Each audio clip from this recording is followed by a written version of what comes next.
السلام عليكم. تعالى اقول لكم على اكتر وجبه بتنقذني وبستخدمها دايما لما بكون متاخره في تحضير الغداء او لو عندي عزومه مفاجاه او عايزه اعمل حاجه كده طعمها حلو قوي وفي نفس الوقت ما تاخدش معايا وقت. هنحضر اوراق او افخاد الدجاج بالبصل، طعمها خطير يا جماعه، واستخدم معاها ميكس من السماق والبهارات طعمها حلو جدا. يلا نبدا الفيديو نحضرها مع بعض بكل سهوله، وطبعا لو عندكم عزومه هتكون احسن اختيار. استخدمت 3 بصلات متوسطين وابتديت ان انا اقطعهم شرايح او جوليان او جوانح بالشكل ده. بعد كده ضفت عليهم معلقتين من السماق ومعلقه من الملح والفلفل، وابتديت ان انا اقلبهم مع بعض كويس جدا لغايه ما كل الاطعمه والروائح اللي في البصل والبهارات تبتدي ان هي تظهر كويس جدا. بعد كده هبتدي ان انا اضيف عليها بقيه البهارات، وتقدروا تستخدموا الميكس ده لوحده تحت اي مشويات، بتكون سلطه طعمها رهيب جدا مع المشويات. وباقي البهارات اللي استخدمتها كانت معلقه من البابريكا المدخنه، طبعا لو متاح بابريكا مدخنه بيكون افضل، لكن لو مش متاح تقدروا تستخدموا بابريكا عاديه.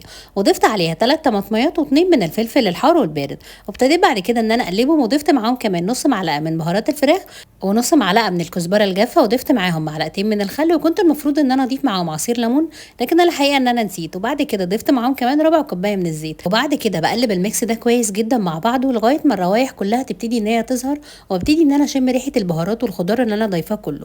بعد كده ابتديت ان انا اجيب اوراق الدجاج اللي انا كنت هستخدمها، طبعا تقدروا تستخدموا الميكس ده مع فرخه كامله او حتى مع صدور دجاج، بيطلع طعمه تحفه جدا.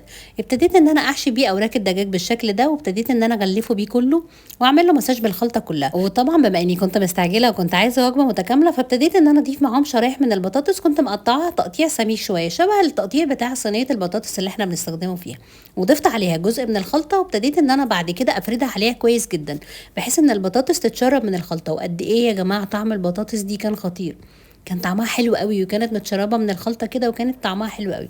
بعد كده ابتديت ان انا اضيف عليها كمان الاوراق بتاعه الدجاج، ومهم قوي هنا ان انا نغلفها كويس جدا. انا هنا ضفت عليها معلقتين من الزيت، وابتديت ان انا اغلفها بورق زبده. ولو تعرفوا نوع ورق زبده يكون حلو يا ريت تكتبوه لي في الكومنتس، لان انا جربت انواع كتيره قوي وكلها ما بتنفعش. بعد كده اخدت ورق الزبده وبليته بالميه، وابتديت ان انا اغلف بيه الفراخ من فوق، وغلفتها بعد كده كويس جدا بورق الفويل، ودخلتها على فرن سخن على درجه حراره 200، واخدت في الفرن حوالي نص ساعه. وفي الوقت ده طبعا كنت حضرت الرز البسمتي.